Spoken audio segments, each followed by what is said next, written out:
So now let's start with one very important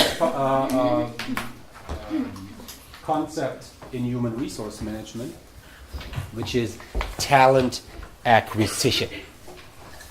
Some would say recruiting. Yeah. Well, I prefer this term, talent acquisition, because I divided this into two parts. One thing is, how do we get the people into the door? How can we attract people? And the other thing is, we're going to talk about this in the upcoming session, how can we select the right people? And to me, these are two different stories. Attracting people, bringing people into the door, because this is a major challenge for many companies, especially, as we have learned, for bottleneck functions. And the other thing is how to select the right people. Okay, so this is our focus. I will start showing you the traditional approach of recruiting or talent acquisition, which is primarily about ads. Okay, we'll see. This is the textbook style of recruiting. Very simple. This is what comes to your mind when we think about how to hire people. But then, the major part within this chapter, we will look at some modern approaches. I've shown you last session that most companies really suffer from a significant talent shortage. Yeah. And it will be more dramatic in the future. Okay. So, talk about what can companies do to hire talented people, to attract talented people. And one very important concept is the so-called employer brand. You know what a brand is? We're going to talk about this. It's a promise. So employer brand is, what does a company really promise to those people that should apply for this company? We'll talk about some search strategies. I mean active search strategies. What is that? An ad, a job advertisement is rather passive, you know? It's passive because you just post an ad and then you wait for the applications to come. It's passive. Yeah? While here it's about active search strategies. For example, in Germany it would be the platform Xing. Right. That's where companies can find their employees or interesting employees for them. Yeah, we have social media. Sorry. We have social media platforms like Xing or probably you know LinkedIn. LinkedIn is more the global platform. It's more or less the same. Yeah. So companies more and more enter these platforms and actively search for people and then approach these people. This is active. Yeah. Why is it required to be active? Because the best candidates are passive. We're going to talk about this concept of passive candidates. A talented, well-qualified, motivated employee is rather passive in a sense that he or she is not looking for a job. Yeah? Once you get employed, you're going to be passive. I hope you're going to be satisfied in your job. You're going to be happy. So if you're happy in your job, if you're doing well, you're going to be a passive candidate. You will not go to career fairs. You will not even look at the job ads. You're going to be passive. The best people are rather passive. So once we have met promising candidates, former interns for instance, how can we build a relation to these people? How can we retain promising, talented candidates? So this is what we're going to talk about. Okay. Let me start with a more traditional approach. Before we do this, some comments on, there are of course always two alternatives in recruiting. The first alternative is that you have internal hirings. Yeah, just imagine you have a quantitative workforce demand. You have an open position or a vacancy as we name it. One thing is you can hire people from the internal. Okay, you take an existing employee and hire him or her. And the other path is external hiring, hiring people from the outside. Okay. The only message I want to share with you on this, and it's quite obvious, is that there is not the one best way. We can't say that external hiring is better than internal hiring or vice versa. There are some pros and cons related to both strategies. For instance, if you hire from external, whenever you hire people from the external, you bring in new ideas, new perspectives. Yeah, you have maybe more options because there are more people outside than inside. Must not always be the case. Yeah, but on the other hand, it's a much higher integration effort. Yeah, if you hire people from the external, these new employees must cope with a new situation, with a new culture, with the new processes and all this stuff. So it needs a significant integration. We have higher turnover. Yeah? Once you hire people from external, the probability that they leave in the first few months is much higher than when you hire somebody from internal. Okay? Just take home that there are these two paths, and there are some pros and cons related to both. Okay? So, this is the traditional way of talent acquisition, posting an ad. Where can you post an ad? Where? In the newspaper, right. Where else? TV. TV? Yeah, you can, yes. Yeah, you rarely find job ads on TV. But internet. Yeah. Sorry? Internet sites. Internet sites? Social media. Social media? Newspaper. Newspaper? On buses. Buses? Any kind of advertisement, really. Everywhere, yeah. Yeah. At the universities. At universities. Yeah. So there are many places where companies can post ads, of course. Maybe the most important places where companies post ads are their career websites, of course, yeah, their own career websites.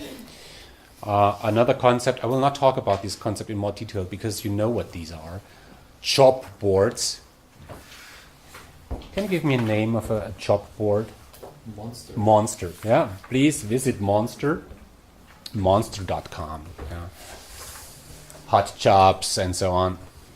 Yeah. And then, of course, any type of newspaper. Okay. So, this is how job ads look like. I don't have to tell you what a job ad is, just indicating real quick what are the typical elements of a job ad. What we have nowadays on modern job ad is an employee value proposition. We're going to talk about this concept in much detail in the upcoming session. But at this point, it's a promise. Yeah, look at this ad from Adidas. What is written there? I can't read it. Shape the future of sport. That's right. Mm-hmm. Something like this. That's a promise. The promise tells you, oh, if I work at Adidas, I will shape the future of sports. Yeah, that's a promise. Okay, with pictures and everything. Then, of course, the job title, job ID, location. What we find more and more is usage of social media in job ads. So here in this case, you can click on a link, which is share this, and then a window appears, and then you can click on Facebook. Once you click on this, you know what happened. You're gonna share this ad with your friends, okay? Or you can Twitter it, you can post it on your LinkedIn profile. The idea is that once people find a job ad quite attractive, they communicate it, they share it, yeah? They spread it, and some companies hope that they get a kind of viral effect on this. It rarely happens, but at least it's an idea which became more and more popular. Okay. We haven't had these things 5 years ago. Then, of course, tasks and responsibilities and all these things. Some companies also communicate attractive points, attractive aspects. What makes this job attractive? Why is it a great job? To add one comment here, I used to show such an ad to managers when I do presentations. And I used to tell them that, this is exactly the wrong way of posting an ad. Why? Hard question, I tell you. What companies used to do, and you will find a lot of examples, for instance, on monster.com, most companies communicate requirements. Yeah? What does the company require from an applicant? It's a wish list. Right? It's a wish list. So, and they assume that people want to work there. All people want to work at Adidas. So they look at this job ad, and then they screen the requirement. And when you still feel that you can meet all these requirements, you will apply. And these companies assume that all people want to work there. But this is no more the case for most companies, because there is a talent shortage. So what more and more companies do instead is they do not really put their requirements on front. They put in front why this job is attractive. Yeah? So this is one thing we're going to talk about when it comes to employer branding. I think in the future, companies will reduce the communication of requirements, but will rather argue why a job is attractive. They have to sell the job. Okay? There is another alternative, and this is not really talent acquisition, but it is related to this somehow. It's contingent workforce. To put it simply, it's not always required to hire people. Sometimes you can simply, let's say, rent people. Okay, this is one alternative. I put it there because you have to understand this idea, you have to understand this concept, and I want to spend 5 minutes really to explain this real quick. What's the idea? There is a supplier on the left-hand side, and there is a company, a client on the right-hand side. There are contingent workforce agencies like Manpower. Go to their website. Manpower, one word, manpower.com. This is a typical supplier. And they employ contract workers. Yeah? They have employees. Yeah? And these employees, the contract workers, get their salary from the supplier. They have an employment contract. It's just like the contract workers would work at this company. But the special point is that the contract workers here, they do not really work for the supplier, they work for the client. Yeah, let's say there is a company like Siemens, and Siemens is building a plant somewhere, and Siemens has a demand about 60 workers for something. Yeah, they simply rent these contract workers. These workers do not work for Manpower in that case. They work for Siemens. They do their job at Siemens. Yeah, and they get direction from Siemens. Siemens tell these people what to do. They guide them. Yeah, the contract worker show their performance for this company. Yeah, but they get the salary from the contingent workforce agency. Okay.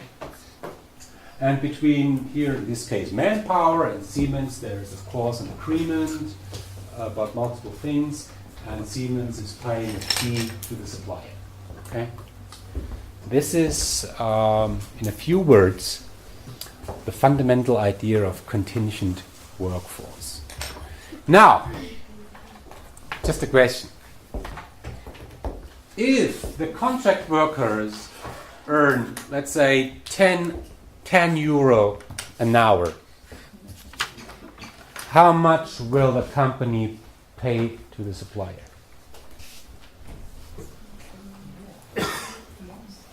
More than 10 euros. More than 10. How much? I would say 20. 20, exactly. Yeah, as a rule of thumb, yeah, it's twice as much. So the company pays 20 euro to the supplier, and the contract worker at the end gets 10 euro. Why? Why do companies do this? I mean, they could easily hire these contract workers, pay, let's say, 15 euro, and they would be better off. Takes much less time to get the contract workers than Oh, yes. hiring people. Yeah, it's much more easy to simply rent the workers. You can have them immediately. Yeah, But there is a certain problem. I worked for such a company. I worked for Randstad, which is same Randstad. concept. Yeah, it's the same concept. But the thing is, in these companies, people come and go like every week. I heard from the workers they are so frustrated because they have to teach their new workers. I was there for a few weeks, Yeah. so I could learn and do the job. But some people change after a day. So Yeah. the companies may have some profit from it, but on the other side, they get all the time new workers who don't know the job. Loyalty is low. Yeah, Yeah. yeah. Okay. If you hire those people and you need them for one project, you can't get rid of them. Right. Yeah. You hire these, and you don't need them anymore. You can't get rid of them. Yeah. So it's about flexibility. Yeah. Companies are ready, willing to pay money just to have flexibility. Okay. Let's start with some more. Continue with some more methods. Career fairs. I mean, you all know what a career fair is, right? We even have one on our campus once a year, the so-called Campus Day. The idea is simply, companies come, they have their stand, their booth, and present their jobs, their offers. So that's it. But let me share some comments on this. If I ask companies, employers, does it really pay off to spend days at a career fair? Does it really pay off? I mean, you have the booth, you have to pay for this. You spend days here, yeah. Yeah, does that pay off? The answer is probably no. So the question is, why do companies do this? Yeah, and why don't they work as expected? So you need to understand some points here. Yeah, of course, there is the advantage that companies can get in direct touch with employees, with future employees. We can have a direct communication, but this is rather a benefit for you, yeah, as graduates or students, than for the companies. Yeah, I mean, for you it's really an advantage, and I really would recommend you to visit career fairs. Yeah, but when you go there, for instance, to the Absolventenkongress to Cologne, you should go there. Really, have a plan. Yeah, have a target list of companies which you want to visit, and be prepared. And have a one-page CV with you. Yeah, okay. Have maybe some questions prepared which you want to address at the different companies. If you act like this, you can really benefit because you can get in direct contact to the company, to people. If you go on a website, on a career website of large corporations, you will hardly find names on it. You will not find email addresses on a website. You will not find any email address on the website of Deutsche Bank. Yeah, never. But here, you can exchange business cards, you can shake hands, you can have a chat, and then you can link to this person via LinkedIn or Xing, so you can build relations on this. This is an advantage for you, primarily. Yeah. More and more companies do some kind of immediate pre-selection. You will hardly find this in Germany, but in some countries it can happen. You go to the booth, you have a conversation, interview, and if it's all well, yeah, you go to the séparé, have a latte macchiato, and sign the contract. Yeah. Okay. That happens in some countries, rarely in Germany. A good point also for you is there that you really can compare. Yeah? You can compare KPMG with PwC, with Ernst & Young. They are all there, and you can talk to these different companies all in once, more or less. Yeah. If you want to go to the automotive industry, okay, there is Audi and there's BMW. You go to Audi, you talk to them. You go to BMW and talk to them. Then you go to Daimler and talk to them. You can compare. That's for you. That's really great. Yeah. But the point for the companies is that they really have only limited contact to passive candidates or passive seekers. I will come to this concept more later. But at this point, I just said that the best people in the labor market, they have a job. They don't need to go there. Yeah? They are passive.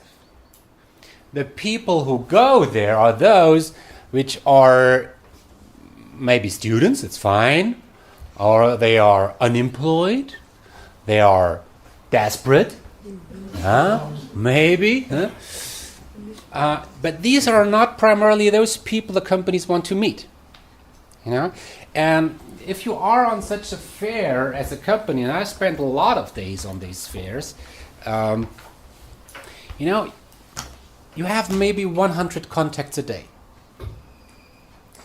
And 90 contacts are, I want to say useless, yeah, because every human connection is useful somehow. Yeah, but not in a sense that you really want to hire people.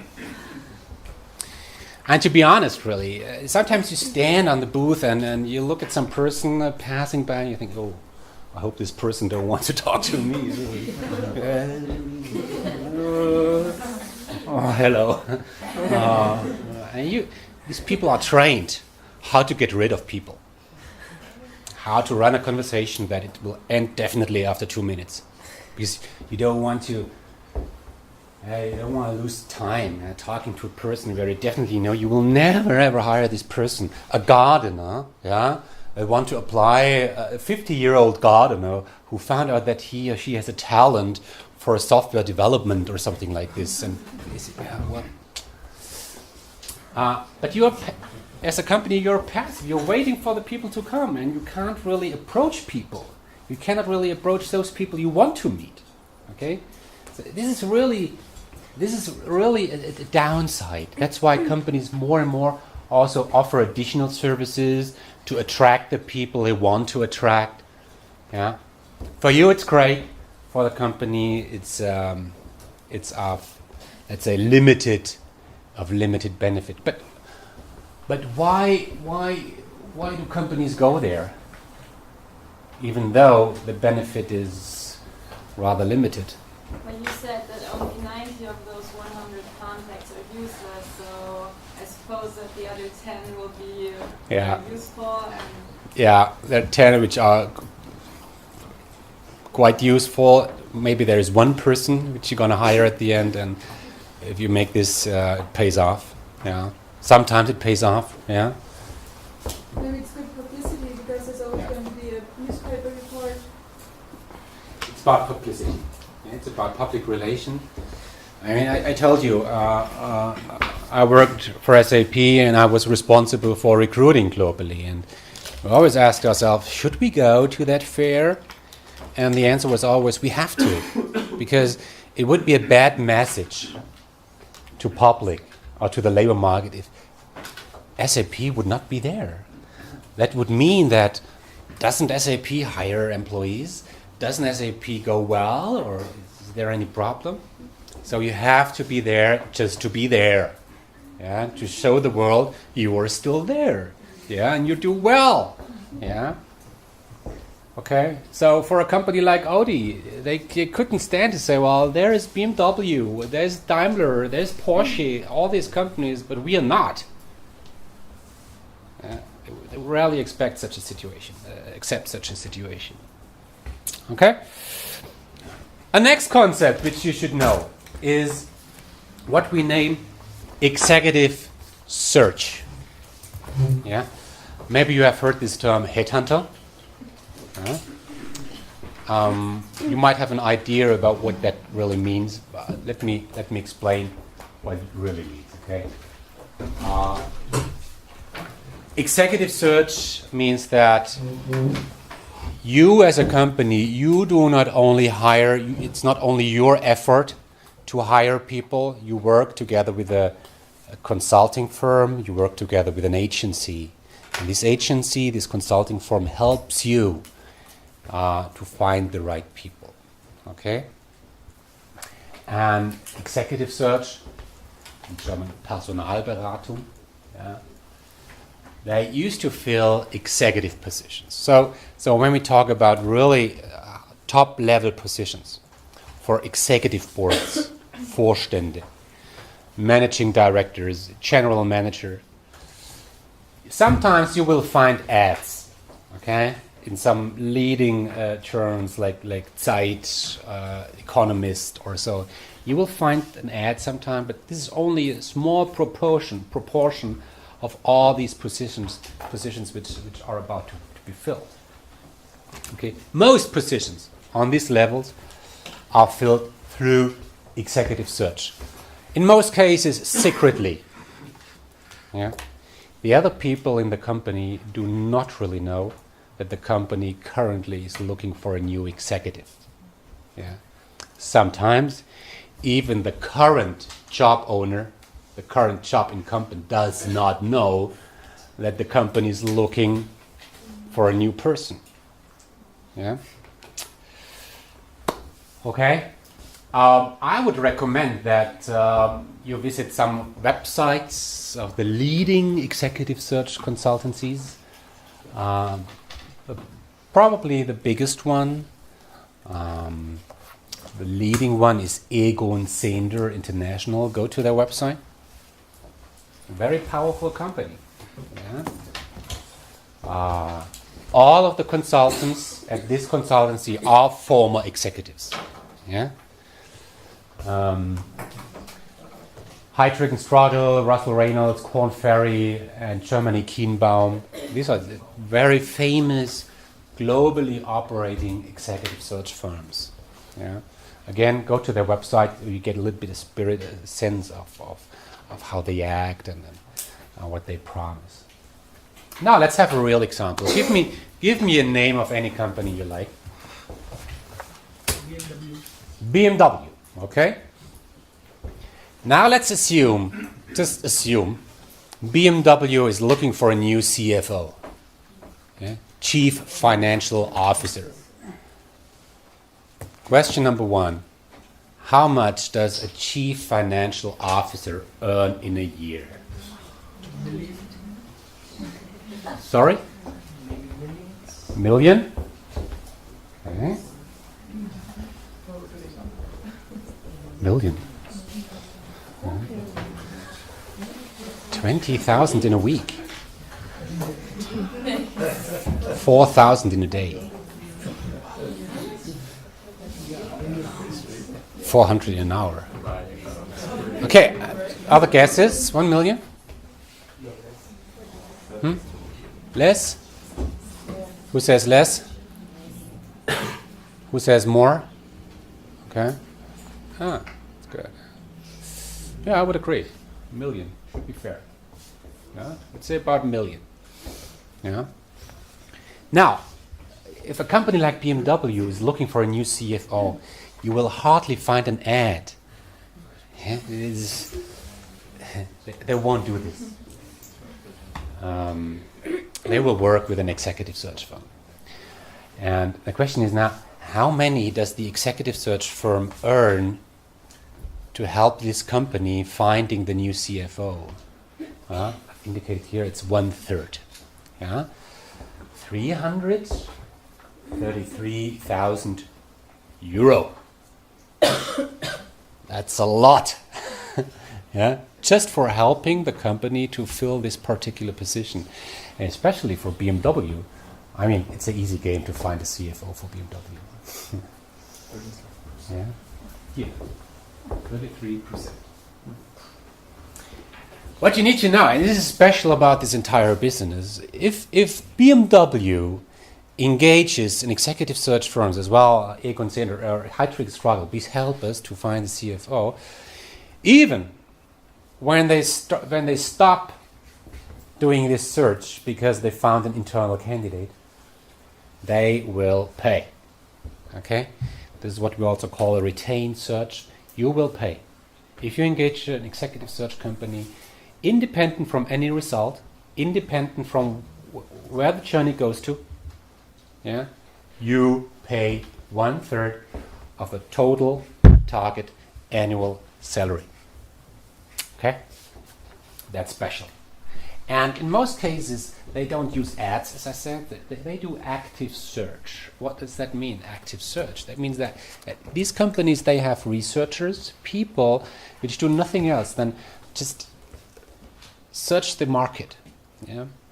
They spend a lot of time in the internet. They have huge databases about people. Yeah? Whenever you talk with an executive search consultant, yeah, they always ask you about people in your company. Who is reporting to whom? What is the name of okay, make notes. They always collect names. So once it comes to the situation that they have to fill a position, they always have this backup. They have these databases from where they can tell which person might fit to this particular position. Okay, this is executive search, and now let's have a look at the entire process. Again, we assume BMW is looking for a new CFO. And BMW engages Heidrich Struggle to find the new CFO. You will always have the same process. It starts with a kind of briefing. Yeah?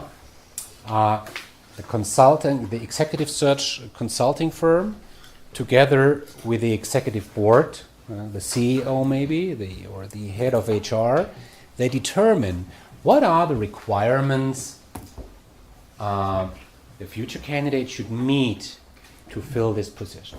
Okay? So in other terms, you create a profile. Okay? And the next step is that jointly, the consulting firm together with the company, with its client, they think about what are relevant target companies. What is a target company? A target company is a company where you think you might find the right candidate. Now, when we think of BMW, what do you think? In which companies could you find the right CFO? Audi, yeah, Daimler, yeah, Porsche, and all the other companies in the same industry, of course, yeah, but not necessarily. Yeah, can also be other companies. Yeah, at the end you have a list of, let's say, 30, 40 target companies where you think, well, I think we can find the right candidate in this company, this company, this company.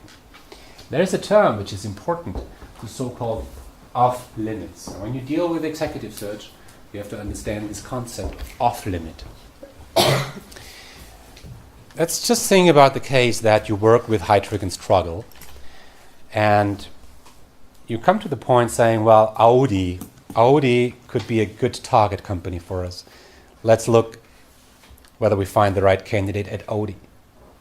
If Audi is also a client of Heidrich Struggle, Heidrich Struggle will not approach a candidate at Audi.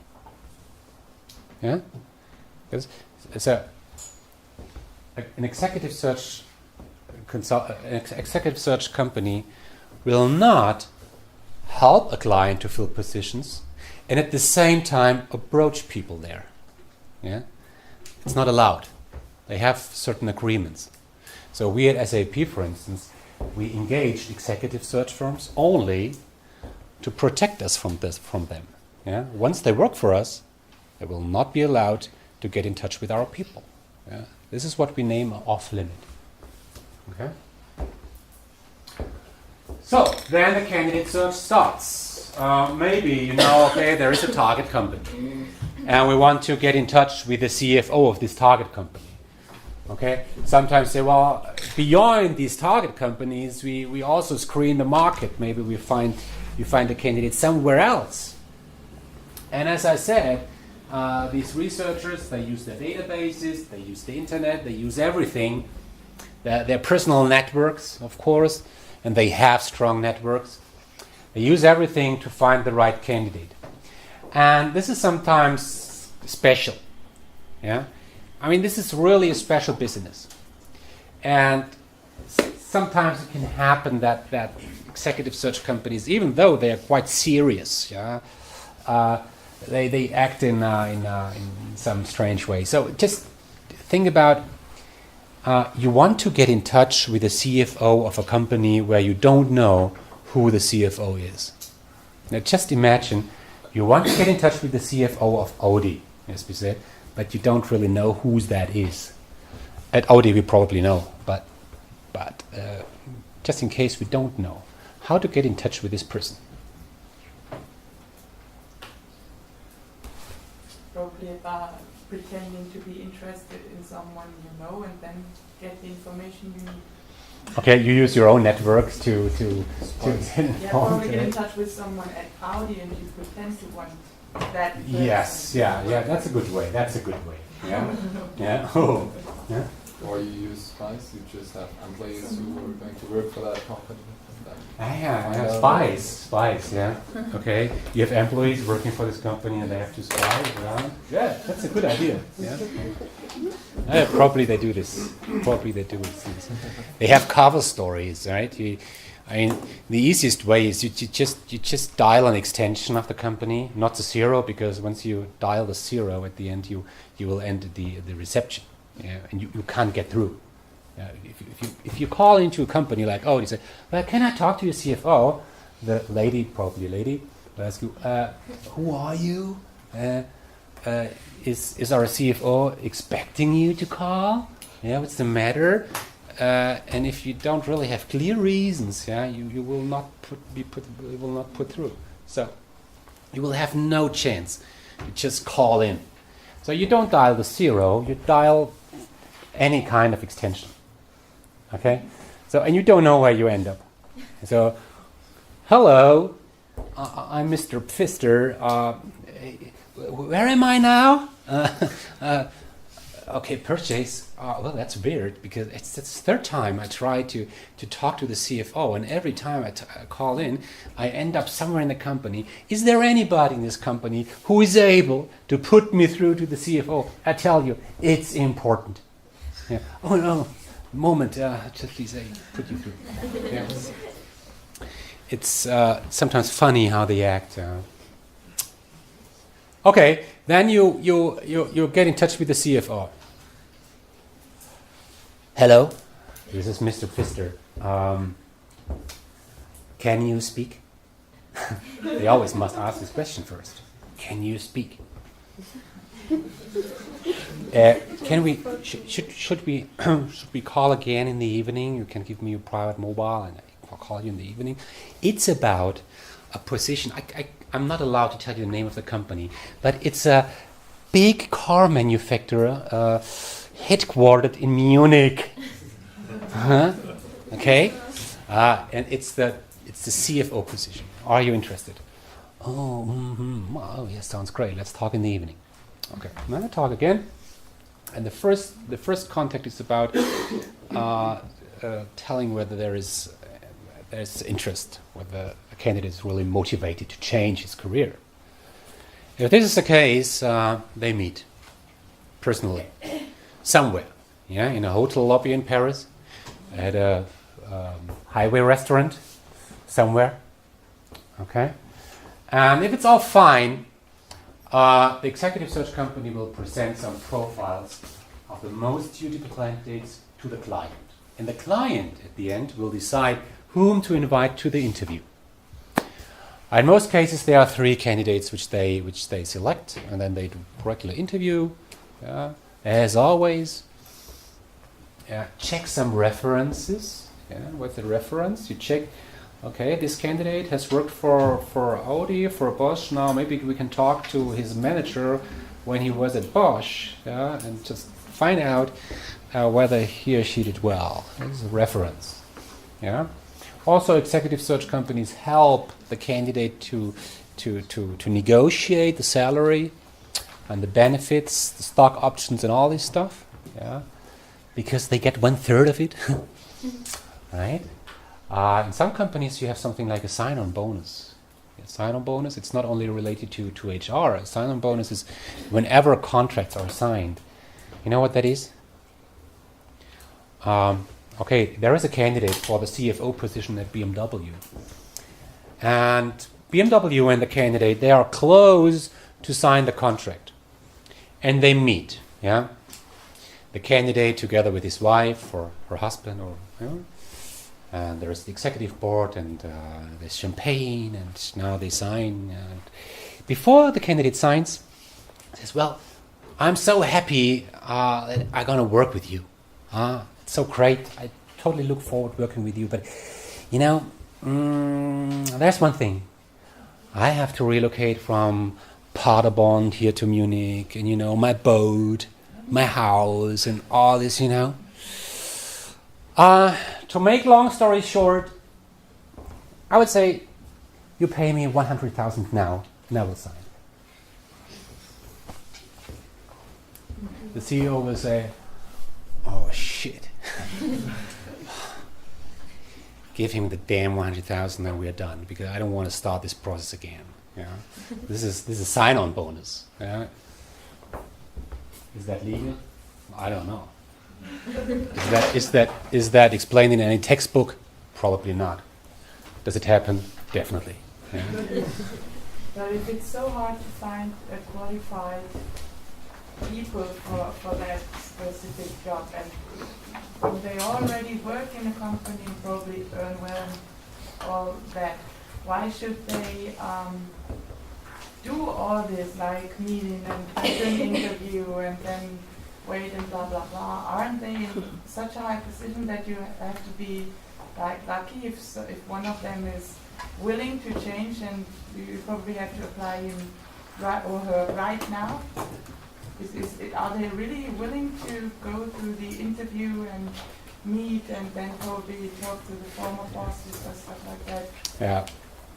So the question is, do these candidates, are they really willing to go through all this process? If they are already on a high level, shouldn't they be happy? Yeah. Is that related to this question? Yeah, it's an answer. Possible. Okay, please, an answer. Here comes the answer. I suppose, because I know such a case, and sometimes also somebody in a very, very high position is unhappy because he might do a really good job and have lots of benefits, but on the other hand he might not be happy with his job because he's not supported by the even higher bosses, because maybe he's an export manager and he wants to expand the market for the company, but the company does not support him because they want to stay in Germany or whatever. Yeah. So he's very frustrated. You cannot assume that all managers on certain level are happy. Yeah. These guys are ambitious, yeah, and there is always something better, always, yeah. I would like to give an example. Yeah, please. Like Marisa May, the vice president of Google Communications, she was given the CEO position for Yahoo, and she moved on. Okay. Yes. Yeah. Okay. It's also for a career. You can't stay in one place the whole time. You have to change jobs. Yeah, you can expand your experience. Yeah, you can expand your profile, having spent time in different industries, in different countries, on different jobs. That really increases your, let's say, market value. Okay. Good. This was executive search. These are really the traditional ways: ads, career fairs, executive search. We have had this approach since decades, yeah. And when we talk about these new ways of how companies hire people, how companies acquire talent, this picture gives you an overview. And what I will do is I will talk about 4 building blocks. We will talk about employee value proposition. We will talk about active search strategies, to talk about candidate retention and positive candidate experience. These are, in my eyes, really the 4 major building blocks companies intensively think about. Okay? So, what is target group definition? That relates to the question, what are our key and bottleneck functions? Right? What are our key and key functions, what are the bottleneck functions. And coming from there, we do all these 4 steps. Okay? So, what's the problem? Whom of you would like to work at a company like BMW? Who could imagine working at a company like BMW? If the job is great, if salary is great, everything, who would like to work at BMW? Okay. Who would like to work at Festo? Okay. Festo? Who knows Festo? Okay. Festo is near Esslingen, which is near Stuttgart. It's a great company, a great employer. But the problem is, many people hardly know this company. So the point is, if people don't know the company, they will not apply there, right? You would never apply at a company which you don't know. But even though you know the company, the question is, would I love to work there? Has this company a great image? I mean, we know a lot of companies out there, but they have a bad image. You remember Schlecker? Yeah? Bad image. Even though you know this company, which is great in the first instance, you would not work there because company reputation is really bad. But even though company's reputation is great, yeah, is the reputation as employer also great? Yeah? That's a difference. The first thing is about the reputation of the company as such, but the employer image, is it really a great employer? That's a different question. But even though when the employer image is great, does this company really offer great jobs? So if you think, well, BMW, I know this company, great employer even more, do they really offer attractive jobs? Even though, would you apply then? Even if you apply, will you really go there once you get an offer? So what you see is there is a kind of funnel. And if employer image is bad, the proportion of those people that ultimately apply becomes less and less. Okay? So this is really a crucial point, and this is crucial for many, especially small and mid-sized companies out there. Festo, yeah, Rena in Furtwangen, great company, so successful, technology leader. Who knows this company? Okay, so in the first step, the question is, what do people out there think about a company? Do they know the company? If this is not the case, then people will not apply. So this leads us to a topic which is really crucial, and many companies think about this. It's about building an employee value proposition, building an employer brand. So this is a key term, employer brand. So let's talk about this for some minutes. Here on this picture you will find some brands, right? I guess you all know these brands. Now, this is a marketing question. What is a brand? You should know what a brand is. Even if you don't know the exact definition, how would you, in your own words, how would you define a brand? Yes. A brand immediately triggers information. Right. It triggers even an emotion. Yeah. In a person. You immediately think of what it stands for, how I stand. Wonderful, wonderful. Yeah. A brand triggers something, some ideas, emotional ideas, functional ideas. Some things come to your mind immediately once you think about a brand, right? And this is intentional. Like a company which has made a name for itself in a particular field. Yes, absolutely. Yeah.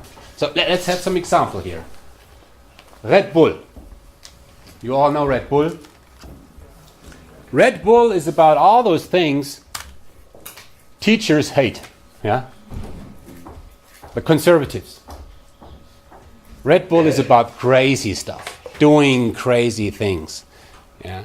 I mean, Red Bull, the product, that's something you can drink.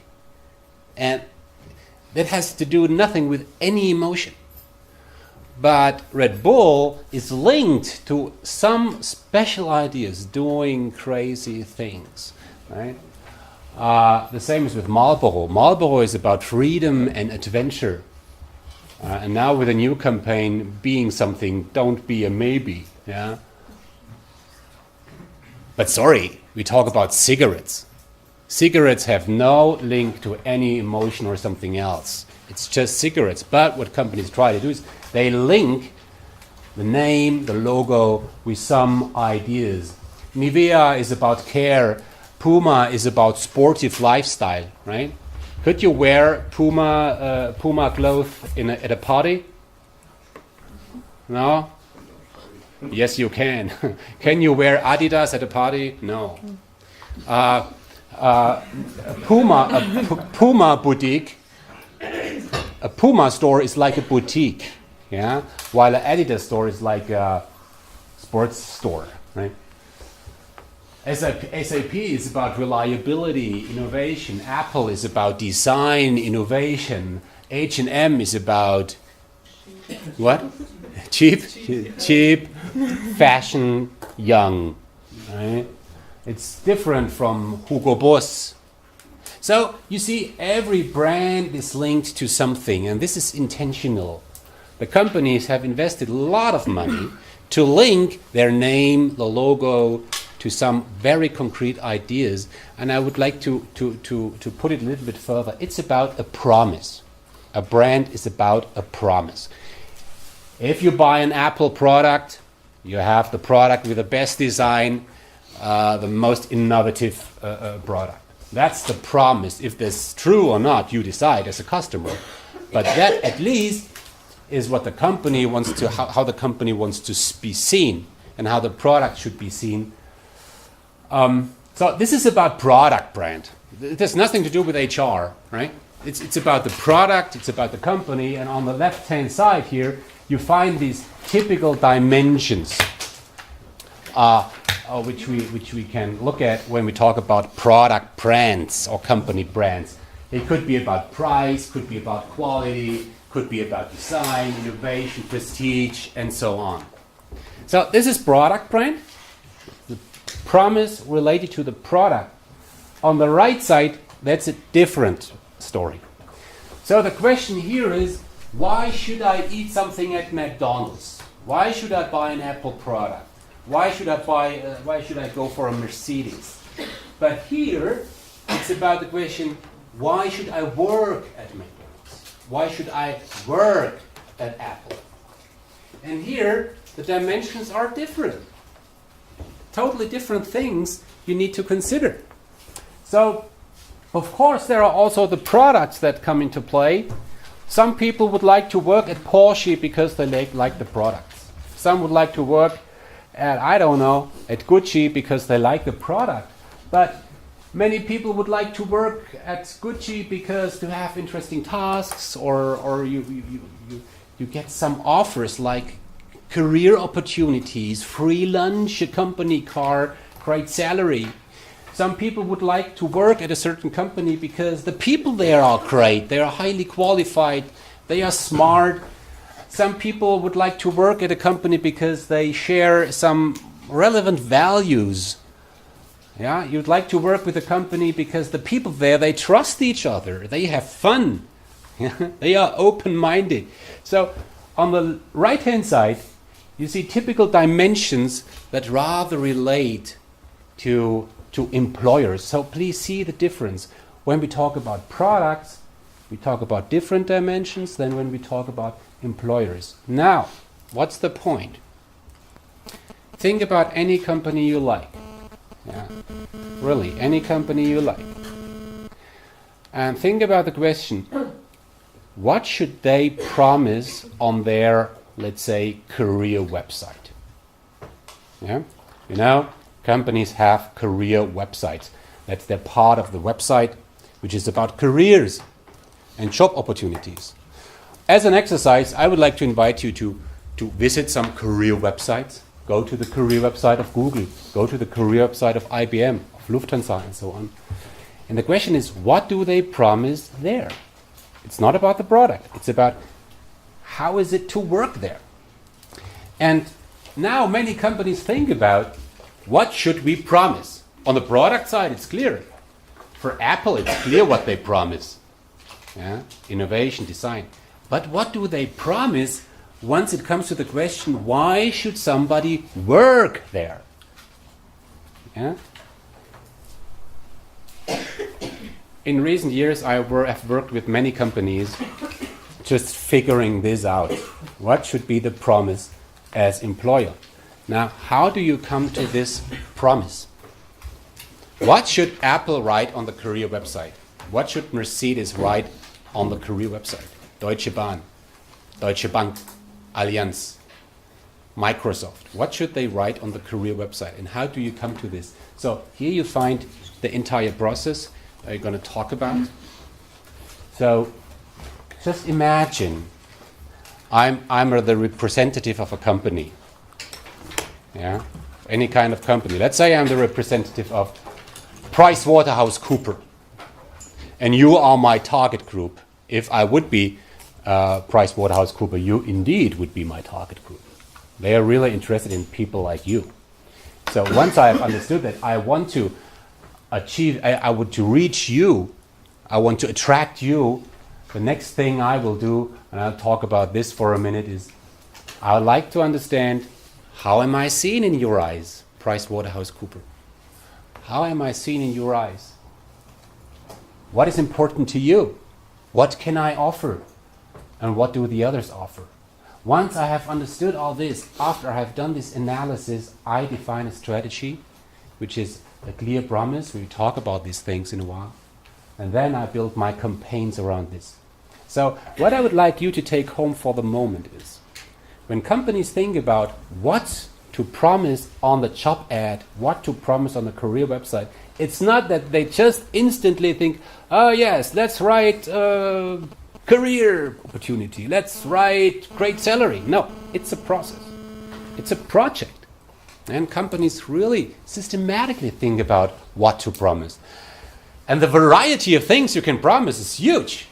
Yeah, this is kind of, it's not a complete list, but there you will find a lot of arguments companies can use.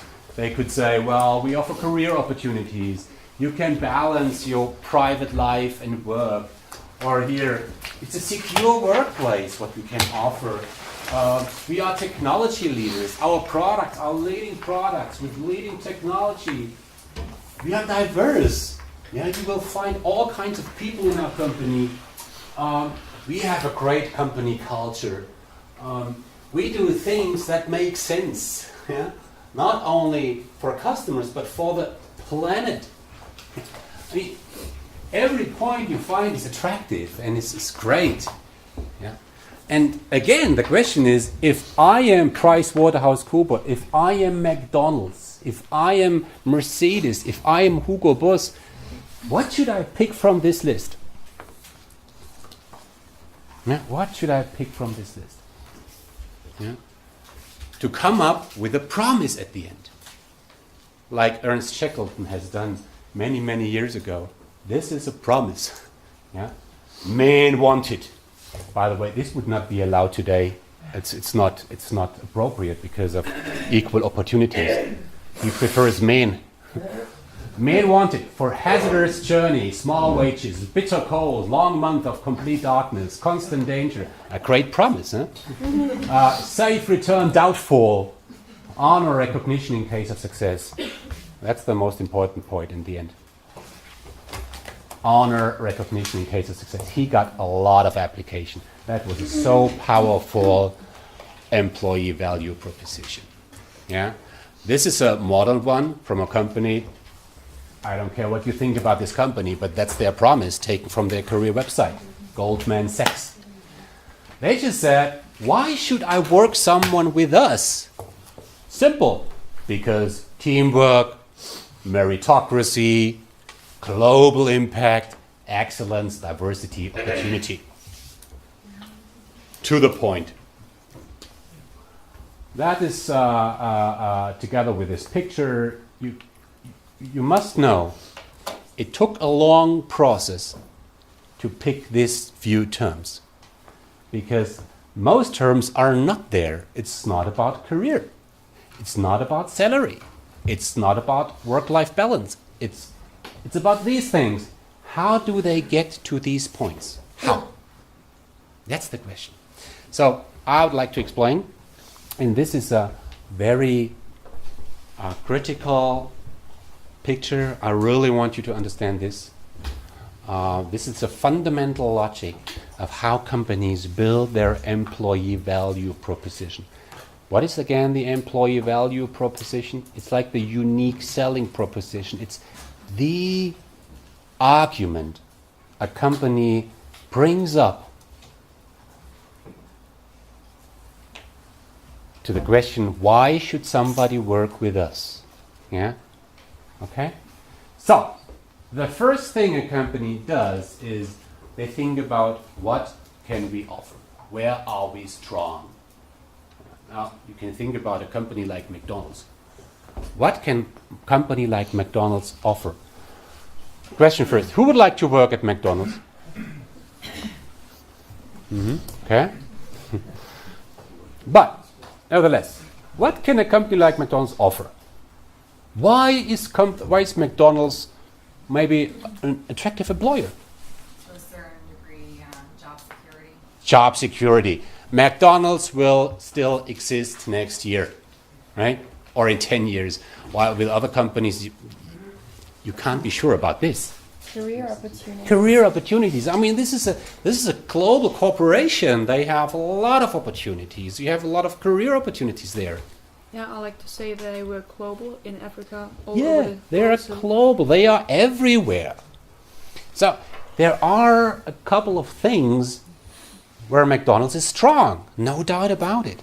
And if you talk to the people there, if you talk with the employees, they will name a lot of things.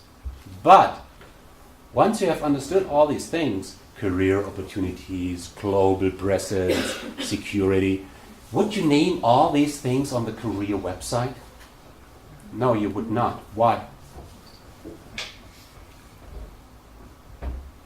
Because the answer is on the slide. Okay? Because not all these things are relevant to you. I mean, you are a target group of McDonald's. Yeah? Not everything is relevant to you. Right? If you, for instance, you want to attract engineers, we know what engineers want. They want the newest technology they work on. They want complicated problems they can solve. They like to work in an atmosphere which is a little bit cozy. Yeah, like each other. Oh, we are a family. Yeah. They don't care about location. Yeah. Engineers don't care about work time. Most of them. Yeah. So not everything a company can offer is really relevant to the target group. Here we talk about the target group preferences. What is important to the people I want to attract? And then even more, we find a lot of points where other companies, the competitors in the labor market, are equally strong. You know? I mean, McDonald's is not the only company that is global. McDonald's is not the only company that can offer secure workplaces. There are also others. So the question is, at the end, where are we strong? What can we really tell in an authentic way? Yeah? Where can we do a promise that we can really that is real? But what is important also for those people who want to attract, and where are we different from the others? So at the end, here on this picture, A and E are the only points where we are strong, where we can meet the preferences of the target group, and where the competitors are weak. Okay, this is a very simple idea. So McDonald's, in fact, they have went through such a process, and this can mean weeks of work. It's not that you do this exercise in a small workshop. That's a project to do something like this. So they came up at the end with one single employee value proposition. One single. which is, I have an example here, which is about opportunities. It's about career opportunities. So, go to the career website of McDonald's. Visit some McDonald's restaurant. Even though you don't eat there, I don't care. Yeah? Look at the campaign they do. And you will see that everything they promise as employer, not with regard to their product, as employer, everything is about opportunities. Yeah? Okay? So, what I would like you to take home is that companies try to find the one single argument why they are a great employer, and there is a process behind, there is a system behind to find the right point. And here we have McDonald's with one single argument. If you look at other companies, like, let's say, IBM does not promise great salary. IBM does not promise work-life balance. What IBM is offering is you can solve great problems that are relevant for the planet. Yeah, you can work on the big stuff. Yeah, so every company that has went through such a process has this one single argument. What we're going to talk about later on in the next course is that now the question is, once you have understood this one single argument, how can you communicate these things? Right? I want to talk about this only for a few minutes because most things are clear. Of course, companies have company presentation. If somebody from McDonald's shows up here at the university, he or she will present something about career opportunities. You can go to the career website, you will find things about opportunities. Also, they have career fairs. On print media, they have ads. Yeah? Or you will find YouTube videos from McDonald's about why is it great to work there. So you have a lot of channels, communication channels, media channels companies can use to communicate to their target group. Okay? While we talk about next course, as mentioned earlier, we talk about social media as well. Right? So more and more companies also use social media, blogs, Twitter, but especially Facebook. Yeah? If you look at the McDonald's Facebook page, you will find a lot about career opportunities. So this is the idea. I put it really short here. The idea is once I have understood the key arguments, once I have understood my employee value proposition, then I translate this into my campaigns, into the way I communicate to the target group. Okay? So, next step. Active sourcing strategies. What is that? The first thing I would like you to understand is that when you look at the labor market, Arbeitsmarkt, you will find 3 different types of people. 3. You will find people that are non-seekers. What is a non-seeker? A non-seeker is a person that is not interested at all in any new career opportunity. Yeah? They don't care. I'm a non-seeker, really. I'm truly happy with my current job. I love what I do. I love this faculty. Yeah, I love to teach. So there's no interest at all in changing something. They can come. Any company in the world can offer me a great job as, let's say, an HR director or so. I would reject. Really. So I'm a non-seeker. I don't read any job ad. I don't visit career fairs. I don't visit any career website because I'm simply not interested. And there are other people as well, people that are close to retirement or people that just have started a new job, people that are not interested in any job opportunity now. Okay? Then we have other people, the so-called active seekers. These are people that are kind of, let's say, desperate. Yeah. Maybe unemployed. They can't stand to stay with their current employer. Maybe they hate their job, they hate their boss. They need a new job. You are close to graduation, still haven't a job. Yeah? You actively search for job. You visit career fairs, you look at job ads, you do a lot to find a job. So, in between there is a third group which is highly relevant, the passive candidates. Passive candidates. What is a passive candidate? Yeah, there are a lot of people out there which have a job. They are fine more or less. Yeah. They don't visit career fairs. They don't read job ads. But they are open. Yeah. They could imagine once there is an attractive job offer coming from somewhere, they start to think. Yeah. So they don't actively search for a job. It's not that they are not interested at all in any career opportunity. They're just open passively. Right? So this differentiation is key. And why is it key? 2 reasons. Question to you. Overall, what do you think? Which people are more qualified? The passive candidates or the active seekers? Sorry? The passive. In general. Yeah.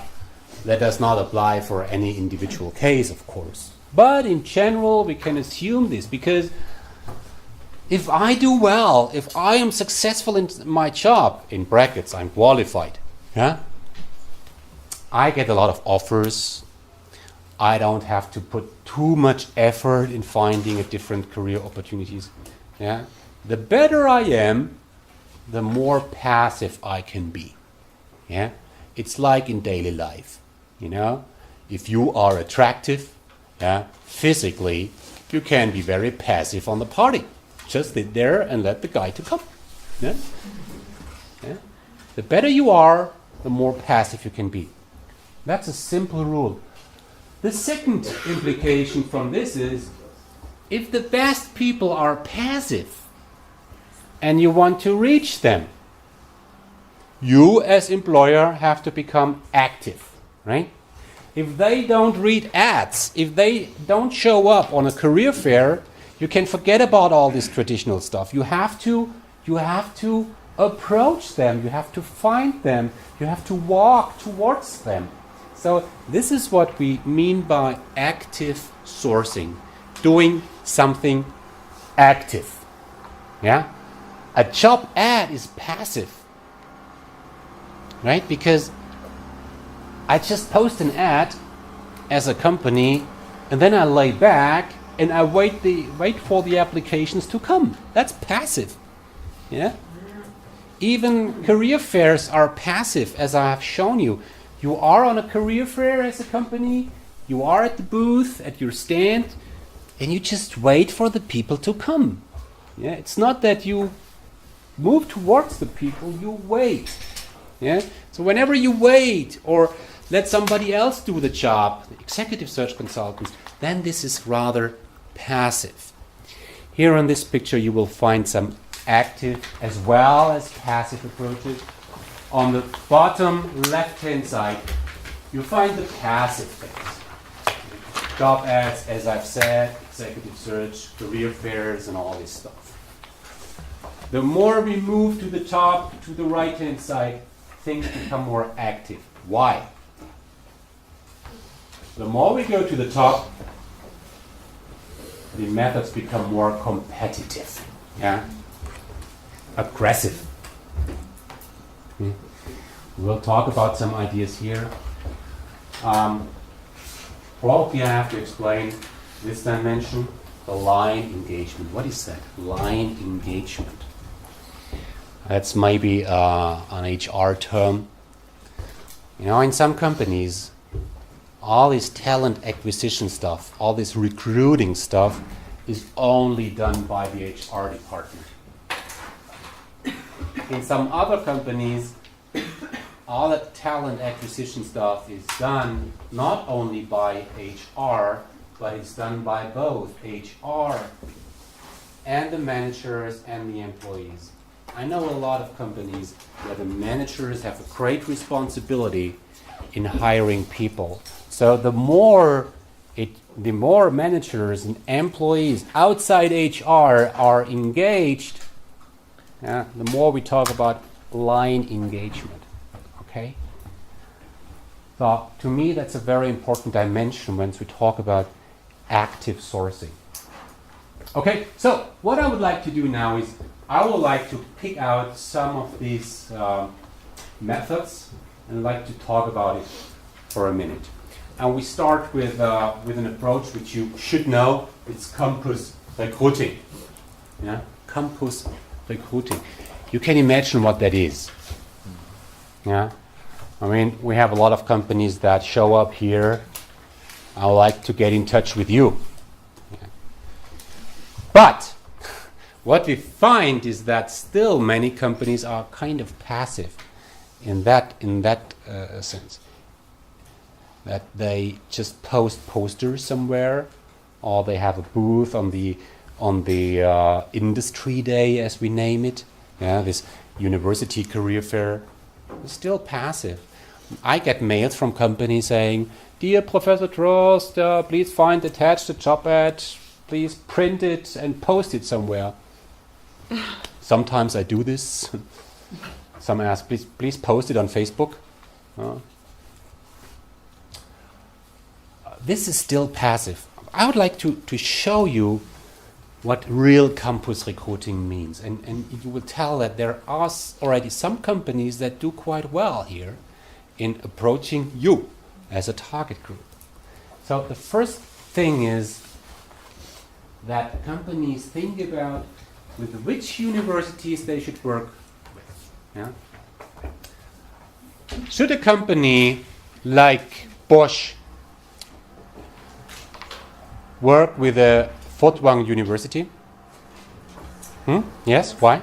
Because it's a very technical university and qualified, and it's a Fachhochschule, so it's not like a big university. There are some reasons why Bosch should work with us, because the students, they fit to their requirements with regards to the curricula, to what they learn, engineers, business, that really fits. We have a good reputation. From a Stuttgart perspective, we are quite near. Yeah. Are there some other reasons? English? Sorry? English? Yes. English? A company like Bosch is international, and they require that the graduates are internationally minded, can speak English at least. So that fits. Also, if you compare a normal university to a Fachhochschule, it's much more practical. Yeah. Fachhochschule. Yeah, we are a university of applied science. It's much more practical. We are much more close to the real world, so to speak. Yeah. So the question for every company doing campus recruiting is, what are the few universities and faculties we should work with? Yeah. And these we name target universities. I know a lot of companies that work with hundreds of universities. Yeah, they tell me, we work with hundreds of universities. But that can't be. If you have limited resources, you have to focus on just a few and then do it right. Yeah. So for every good campus recruiting, the idea is to focus on a very few faculties. And here you use certain criteria. What do you do then? And that's the second building block of a good campus recruiting. It is to build relationships. To whom?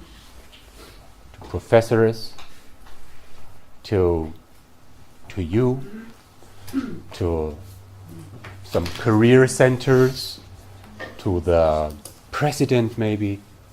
Build relationships. Yeah, it's all about relationships. We already have some companies here. Let's think about a company like Hans Krohl, in Schiltach. We have a personal relation, really, They know us, we know them. They do things for us, we do things for them. It's really a give and take. It's partnering. Yeah, it's not that they just come over and post a poster somewhere. It's really that we talk to each other. What can we do for you? What can they do for us? And that's a very, very good personal relationship. And that's the foundation for everything you do then. Yeah. What can you do? Of course, here I've mentioned some marketing activities. Yeah. So you know what this is. Offering internships, offering theses, posting posters, award theses, and all this stuff. You know this stuff. You should know this. You are the target group. Yeah. But what I just want to say is that a good campus recruiting consists of all these three building blocks. Having a real focus on a few target universities, building good relationships, and then, based on this foundation, having very concrete activities. Okay? Now, next point. Talk about networks. Networks. In talent acquisition, networks became so crucial. Really crucial. First, what you need to know, what you need to understand is this idea of A player, no A player. Yeah? It's not that a player knows a player. Yeah? A player, no A player. What is an A player? We differentiate sometimes between A players, B players, and C players. A players are the best. B players are the middle, right? C players are the losers, yeah, so to speak. Talk about A players. The strongest people know other strong people. That's the idea. And that's true. We know that from research. If you marry sometimes, probably the intelligence level of your partner is more or less equal to your own. And that makes sense.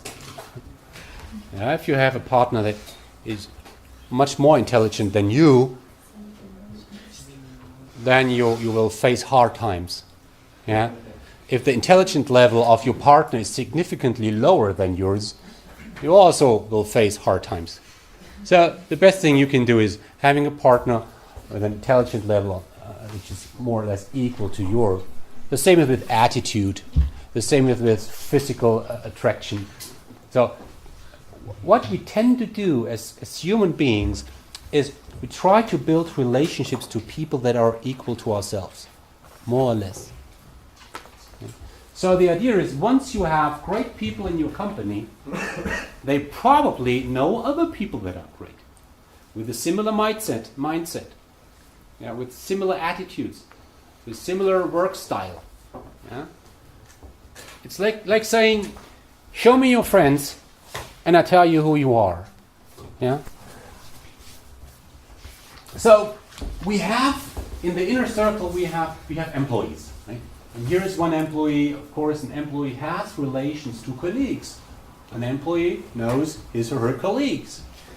And these colleagues, also myself, I have relations to people outside the company. There are people outside the company which I know. Yeah?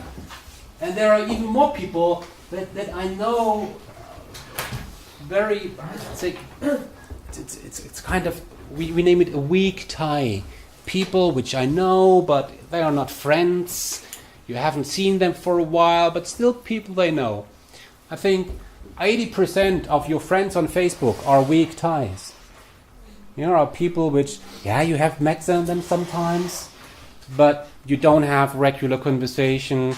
You're even not sure if you will meet these people again in your life, but they are there and you know them. So what we know is that when we take all this, when we take all this together, people have huge networks.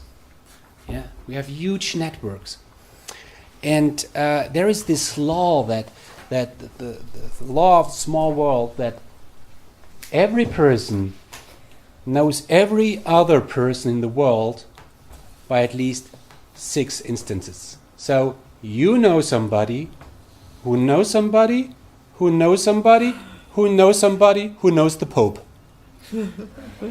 Yeah, it's true. You know that from research that this really applies. You know everyone in the world by a very few instances.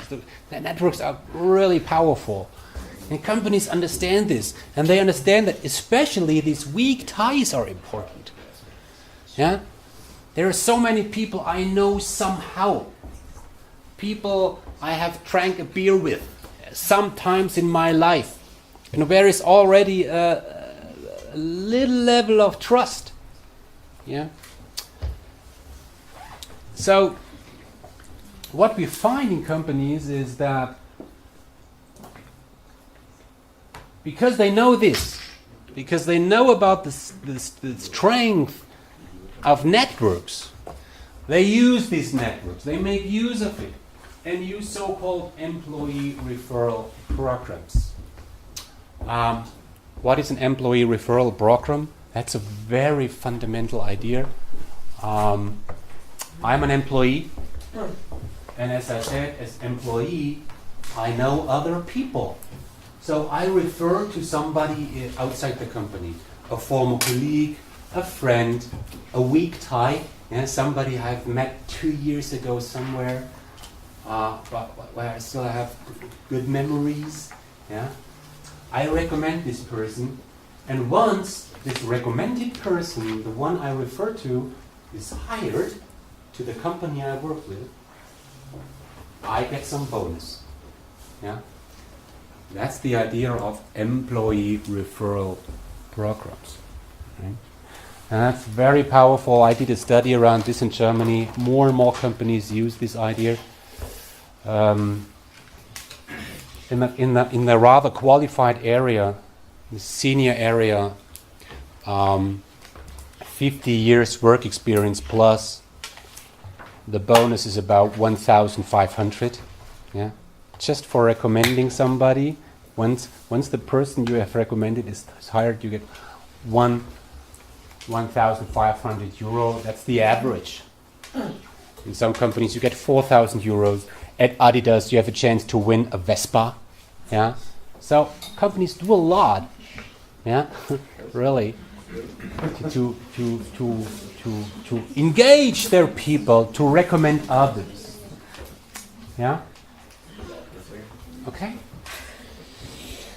Another approach, which we name social community recruiting, is simply using LinkedIn. So you all know LinkedIn.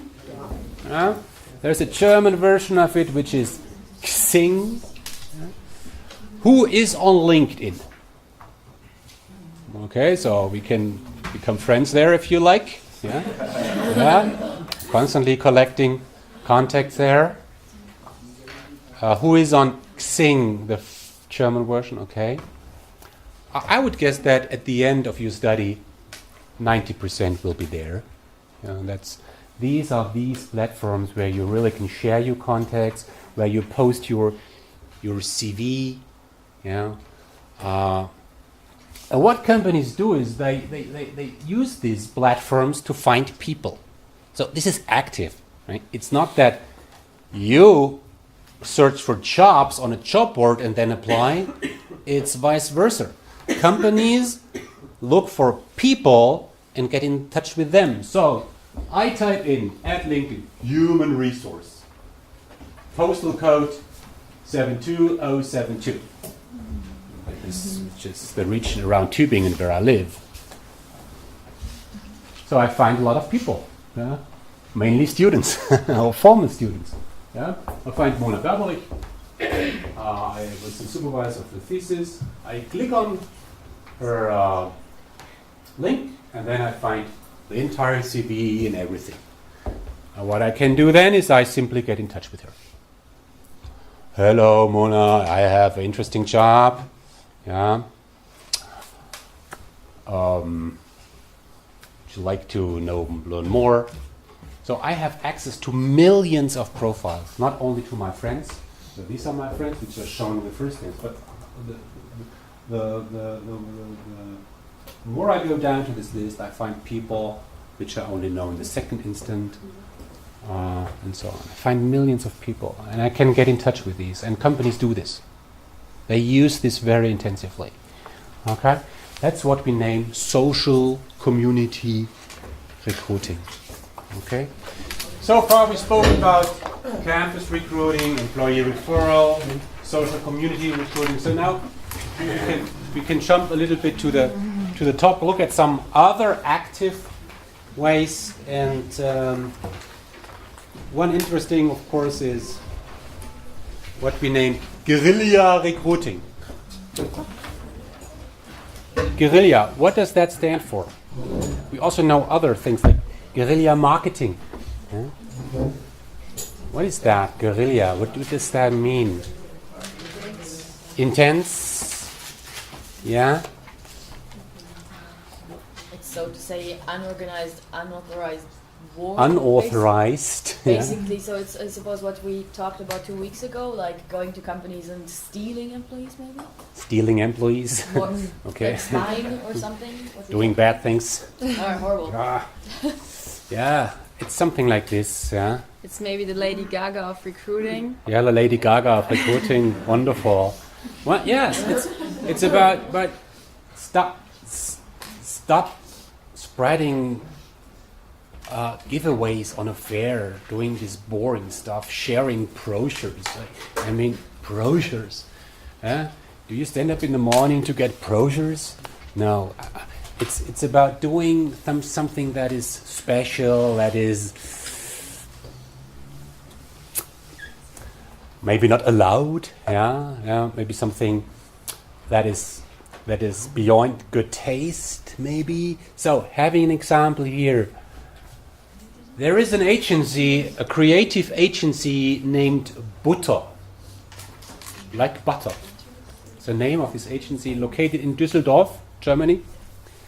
And they have really a significant demand for qualified creatives, creative designers. And they struggled so much that they thought about having a special campaign. So there is an annual award of the Art Directors Club. It's the award, the Oscar in marketing, so to speak. 2,500 people show up there, suited well. It's really the leading event in marketing. What is it called? Art Directors Club. And on this award, Butter, this agency, they took one employee, and one employee jumped on the stage, as a flasher, totally naked, just wearing shoes, and on his breast there was written, Butter sucht Kreative mit Eiern. Butter is looking for creatives with balls of steel. I mean, that's bad taste. I would not recommend doing something like this for every company. But the idea is that the budget for this campaign was really low. They say that it just costed an entrance ticket and courage. But the impact was great. They were on TV, they were on newspaper, they got hundreds of applications then. So this was successful. Low cost, high impact. That's guerrilla. Low cost, high impact. And that's accompanied with doing things that are a little bit beyond good taste, maybe. That's very close to legal limitations. Another example here is there was a company, also a creative agency. They have sprayed internet addresses, URLs, on the entrance floor of their competitors. www.alleswirdallesbesser.com. Doesn't matter what that means, but I mean, if you are an employee and you come to work, and on the entrance there is a URL sprayed on the floor, the first thing is you take your smartphone and you type this in, this internet address, and then a website appears that describes a typical bad situation in most agencies: low salary, pressure, bad leadership style, all this stuff, and suddenly a pop-up shows up. Yeah. Please quit now and take the advantage of the early applicant. Yeah. So, I mean, that's also bad. The competitors didn't like this campaign, of course. But what I just want to show you is that there are more and more companies doing this active type of sourcing. This is something different than just using ads. Yeah? This is active in a sense that it's more aggressive. And we will find more and more examples in the future. And what I do sometimes is I do workshop with companies, where I spend half a day or an entire day with people like you. And what we do in these workshops is we just think about ideas like this. So companies are more and more desperate in a way that they really seek for good ideas. And you will not get the good ideas from the HR department. You get the best ideas from the target group. Doing workshops, thinking about what can we do. Because there is a universe of good ideas out there, powerful ideas. And again, these really go beyond the boring job ad. So, this was the second building block. The first one, employee value proposition. The next one was active sourcing. And now we come to the third building block of talent acquisition, which is candidate retention. So, if you do an internship at a company like, PricewaterhouseCoopers or Allianz or Bosch, if you do an internship there, at the end there will be a kind of evaluation. You will be evaluated. Are you an A, B, or C player? And what you see on this picture is simply a scheme that some companies use. It's just an example. Some companies think, okay, you have done an internship there. Wonderful. Are you somebody who could be relevant for a key or bottleneck function?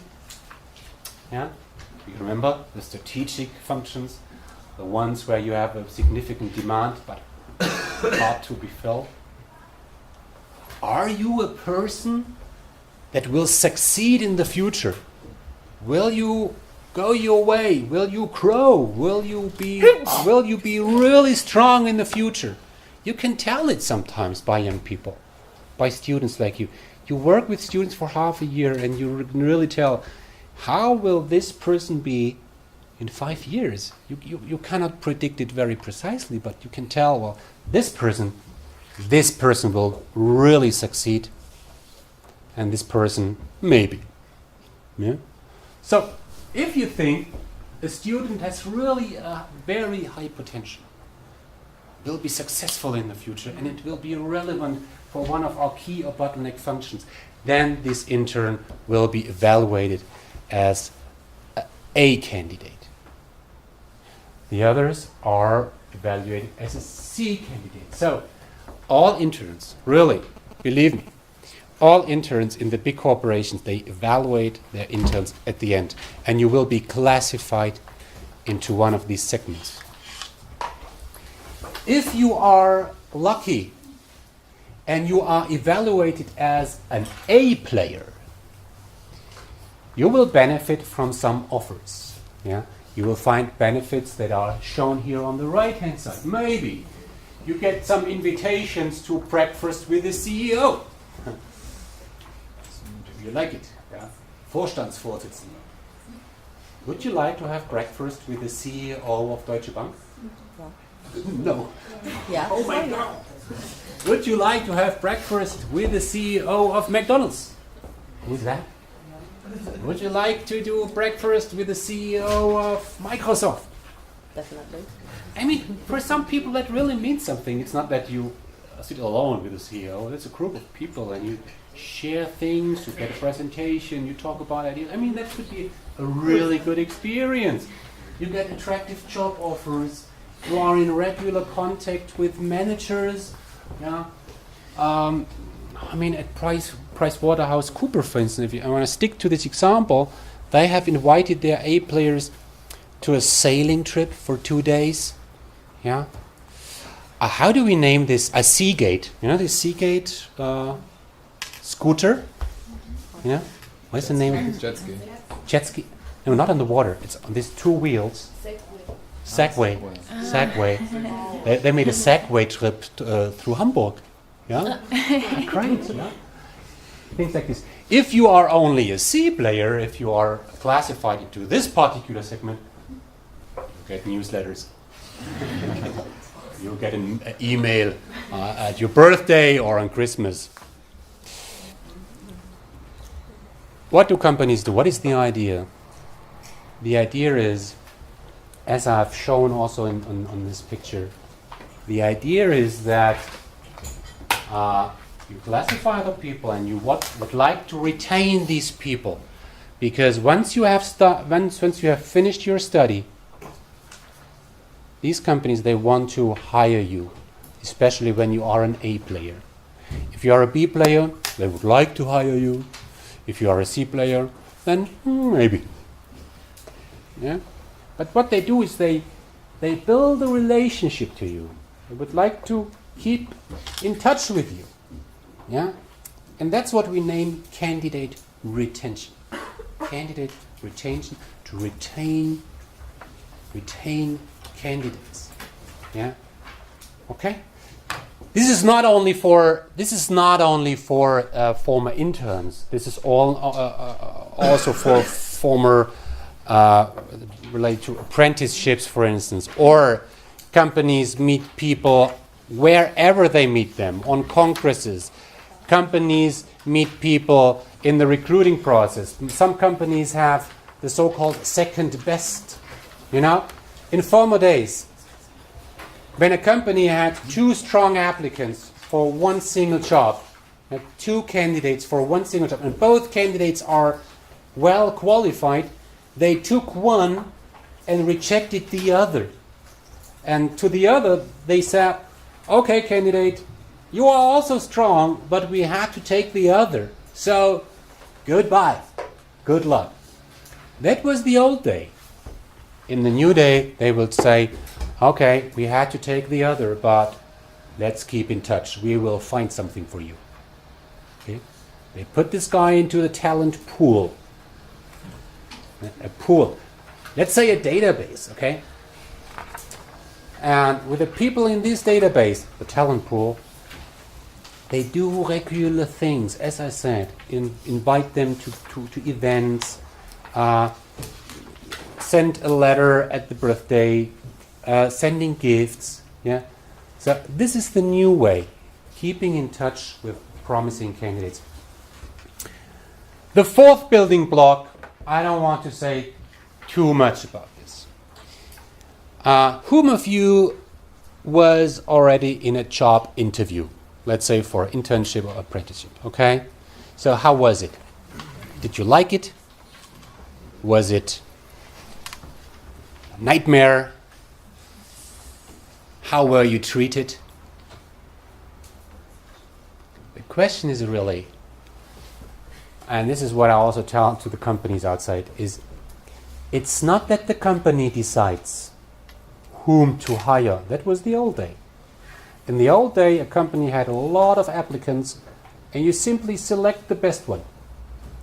You were in a situation where there were more applicants, more qualified applicants than jobs. So I were in a comfortable situation as a company to simply select. Oh, I take you.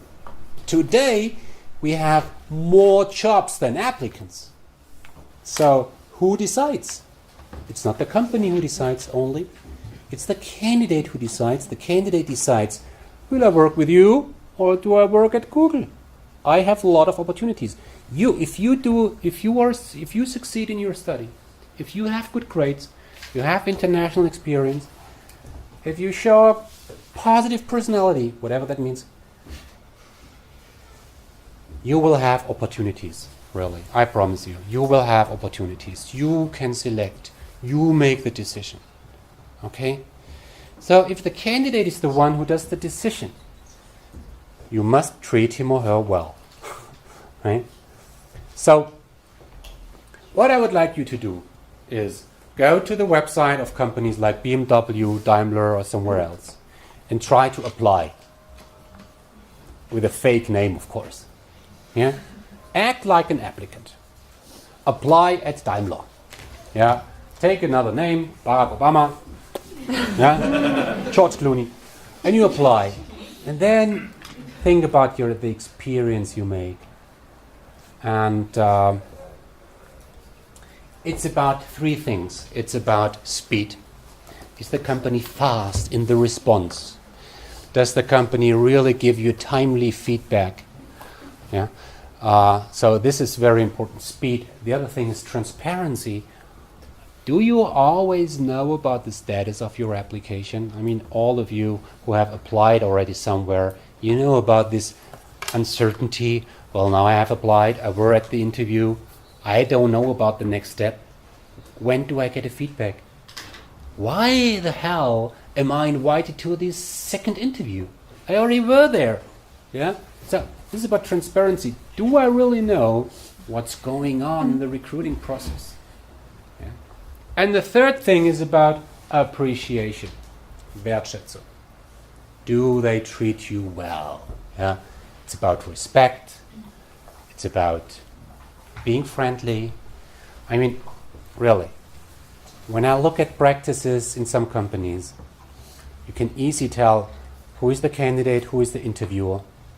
You can tell it by the size of the chair. Yeah. The interviewer, the candidate. Yeah. You go there, you're happy if you get a coffee. Yeah. Hopefully the company is in time. Maybe the interviewer asks you silly questions. What is your biggest weakness? Hey, come on. Yeah. You are there as a candidate. They know everything about you because they have your application. You know nothing about them. That's not appropriate. Yeah? So why do you have to go to the company side to do the interview? Why don't they come to your home? I'm sorry. You can meet in the middle. You laugh, but sorry. Those companies that have understood that if you treat the candidate well, yeah, they win. Yeah. I know companies where you drive to the parking lot. You have an interview there. You drive to the parking lot, and there is a place on the parking lot reserved for you. Welcome, Stefan. Yeah. You go to the entrance. We welcome Stefan. Yeah, welcome to the interview. Yeah. The question is whether you like this. But you know, and then somebody comes, shakes in. Oh, you must be Stefan. Welcome. It's nice to have you here. There's all these little things that really make a difference. So what I really want you to take home is companies must do a lot in the future. Have a strong employee value proposition. Have active sourcing strategies, retain the most promising candidates, but moreover, it's about something very simple. It's to provide the candidate with a positive experience, candidate experience. Yeah? And this positive candidate experience is about speed, transparency, and appreciation. That's really simple. You don't have to study business to understand this, but I have to add this because it's so crucial. Okay, so this is a little bit of overview about talent acquisition.